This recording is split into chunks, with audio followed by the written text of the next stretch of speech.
Hi there. You're trying to figure out your topic for your paper. How do you figure out what a good topic is? Some of the most important things to keep in mind for topic selection are making sure that you're choosing a topic that's broad enough that it's going to be of interest to a broader community and make you part of the conversation with other people. And second, it should be narrow enough that you're not covering just generalities. You're trying to address an issue that other people haven't really looked into before. So the easiest way to find a topic is to start with a niche that interests you, where there's an ongoing conversation. So for example, if you're interested in blockchain technology, there's a lot of conversation going on about what are the legal issues in blockchain. You might want to figure out what part of this really interests me. Are you really interested in cryptocurrency, or are you really interested in some other topic? And start to dig into what existing research there is on that topic already. When you start to read some of the existing research, you might identify some gaps, something where you say, I feel differently than this author, and nobody else has written the paper presenting the different viewpoint. You might also find there's a gap that people haven't thought about. There's an area of law that hasn't been addressed here.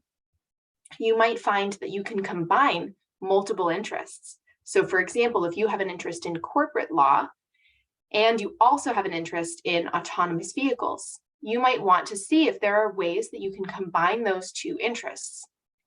So once you start to identify some broad general areas that might interest you, like, do you want to write about autonomous vehicles? Do you want to write about patent law?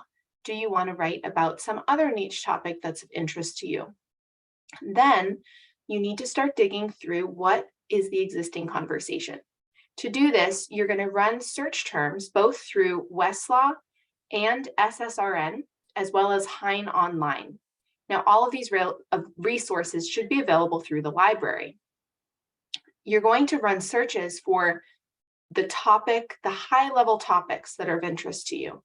What's the broad category of conversation that you think your paper might contribute to? So perhaps you run a search for autonomous vehicles and the law, and you start seeing what else has already been published.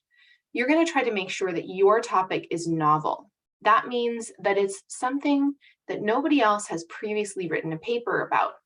You can usually identify this by running searches through each of those databases for the topic of interest and certain variations of those terms.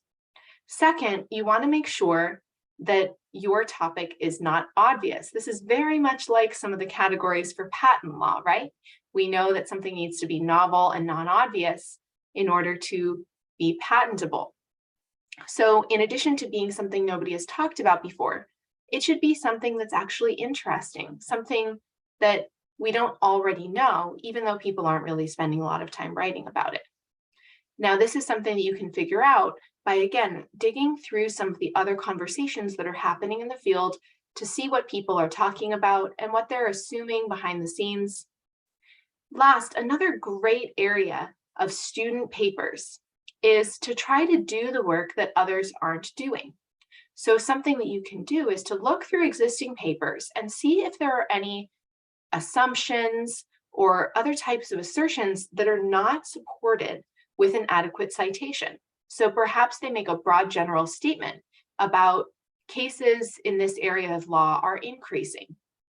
Well, you might say, are they really increasing? And then you run a search and nobody's actually done the work to count them up and see whether they're increasing and by how much. That's a perfect way for a student to run an empirical paper. You can say how many cases of this type have happened and are they going up or going down? You'll want to figure out to make sure that you're following certain statistical methods, making sure that you're accurate. And so if you do adopt this approach, you'll want to talk to me and make sure that you're doing everything you can to make sure that your research is supported by good scientific theory. If you are running an empirical survey, you're going to want to make sure that you either collect data from every possible source of information. So for example, collecting every case from the time period that you're looking at, or that you do adequate sampling. And so that's a little bit more complicated. I would recommend that if you're going to do an empirical paper, you count up everything. Another way that you can get an idea for a paper topic is to try to identify where there have been circuit splits. Now, a circuit split is when a appellate court on one side of the country has a different view than an appellate court on the other side of the country. And you want to make sure the Supreme Court hasn't already solved the circuit split. So run a search, make sure that that's the case. And then you can compare which of these two approaches is better.